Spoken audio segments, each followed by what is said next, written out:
If you collect Roman coins, it's likely you know this little guy, Gordian III.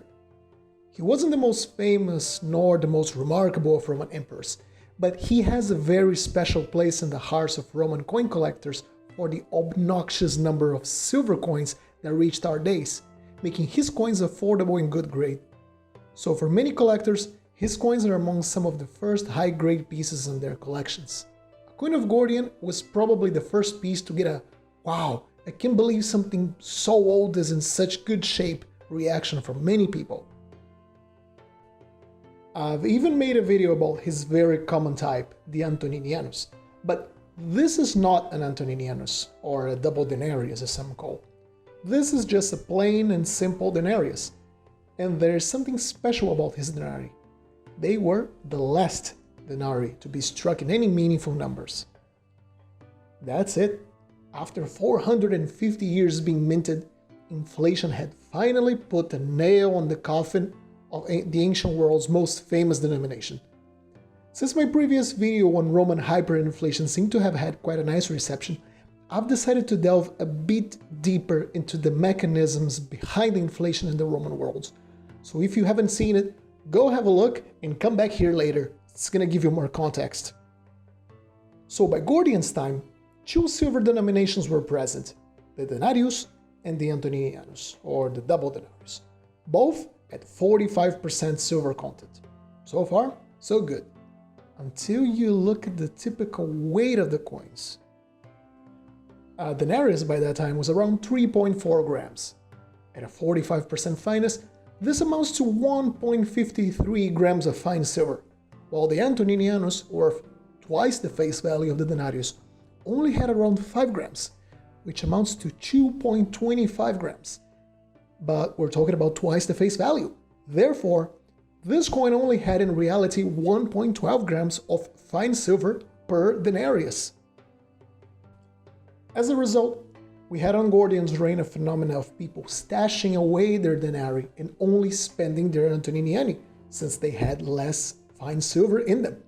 In fact, this effect had been going for quite a while now, as people noticed the imperial administration was slowly but surely putting less and less silver on their coins. So one day, no more denarii. Any denarius that, by taxes or any other reason, would reach imperial hands would immediately be brought to the mint, melted down, and restruck on Antoniniani form, and the mint would only strike Antoniniani from now on. This decision, aligned with the political turmoil of the 3rd century, quickly led to an intense debasement of the coins, which we will see soon in details how ridiculous the fine silver quantity per coin got to. Something I also didn't explore much in the previous video is why? Why diminish the silver content on the coins? Although our complicated modern political theories nor our current concept of inflation were well known back then, the Romans already knew there was something inherently bad and destabilizing for the economy that came from this practice. So why do it in the first place? And well, this has to do with the fact that inside a territory, the issue of money is a monopoly of the state. Although the Romans operated with coins that had intrinsic value to them, the truth of the matter is that it operated on the face value of each individual coin, and this was enforced by force pretty much. You see, if I devalue my denarius, it still has the face value of a denarius. It will not immediately raise prices. Yes, I have just committed fraud on my subjects, but I am the emperor, I am the state, I am above the laws because I make the laws. This opportunity for a quick profit is just too good to pass. The prices would only rise much, much later as people noticed all the new bad coins have displaced the old better coins, and now you had to use more coins to get the same amount of fine silver. But by the time the small merchant would raise their prices or the laborer would get a raise, myself, the state, have already paid for the loyalty of all of my soldiers, paid for my major projects, aggrandizing my name, enriched my personal wealth, all at a discount. So how bad did it get? Let's get 4 examples of coins. One from the reign of Emperor Hadrian, Our denarius here from young Gordian, another one from Emperor Valerian, and a coin from right at the worst moment of Roman coinage, when the situation really got ridiculous. We will look at the fine weight of silver per coin and see how much purchasing power was, well, I can put it another way, stolen from the coins.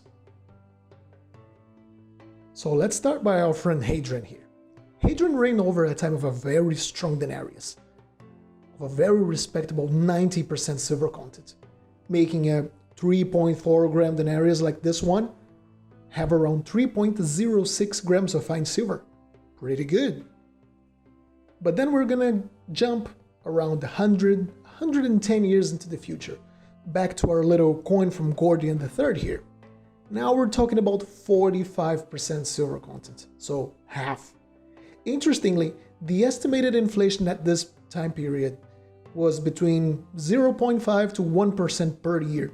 So if we consider a 1% inflation rate, by 100 years, we actually get a direct proportion between the loss of silver content, which was halved, and the expected inflation of 100%. So prices must have doubled. But then we start seeing the instrumentalization of that monopoly of silver content. Let's go to the reign of Emperor Valerian, where around the year 260, the coinage was just at 25% silver content, so nearly half of Gordian's coins. But instead of taking a century for the silver content to be halved, now it only took 20 years.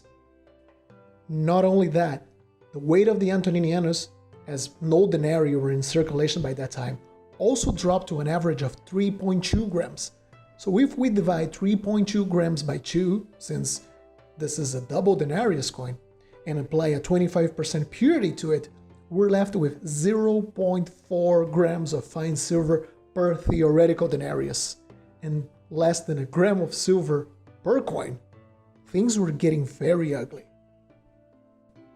So considering the link we have previously established between fine silver per coin and its purchasing power, it means that to have the intrinsic value of a Hadrian denarius, you would require 3.8 of these coins, or 7.6 theoretical denarii. But if you think this was bad, let's get to our friend Claudius II here. Poor Claudius got the short end of the stick by becoming emperor after Gallienus, another very unfortunate emperor who had to debase the currency to oblivion due to the collapse of the state revenue, while military expenditures were at an all-time high. This little coin here was minted just 10 years after the previous piece from Valerian, but it has just a very thin silver wash on top of basically a copper coin.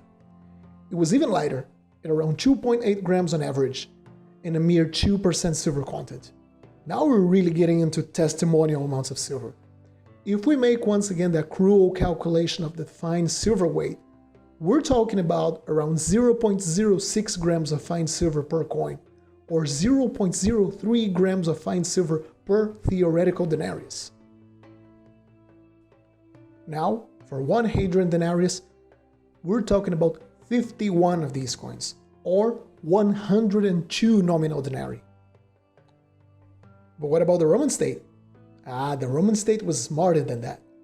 Noticing the complete destruction of their small change, the state only accepted its taxes to be paid either on gold coins or in kind. They didn't want the crappy coins they struck. Originally, a gold aureus was tariffed at 25 denarii, but for a long time now, the gold piece was negotiated by its gold value instead of its face value, leading to a de facto separation between the real gold money, only handled by the elites, and the awfully debased small change, being debased more and more, which led to people spending it as soon as they earned it, which in turn led to even more inflation. And I'm giving all of these numbers and saying, oh, look how bad this coin is. Now look at this other one, which is even worse. But the problem isn't just about the silver content. Rome was an empire of cities.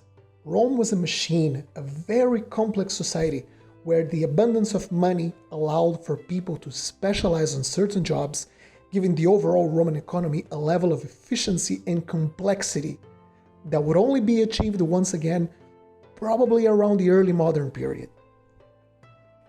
If you remove a complex monetary system, if you remove this tool that allows for the specialization of individuals, you stop having a way for highly specialized workers to accumulate value of their specialized work.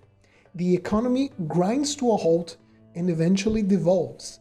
This led to commerce devolving to barter and for the depopulation of cities, since a much simpler economy could not support complex cities.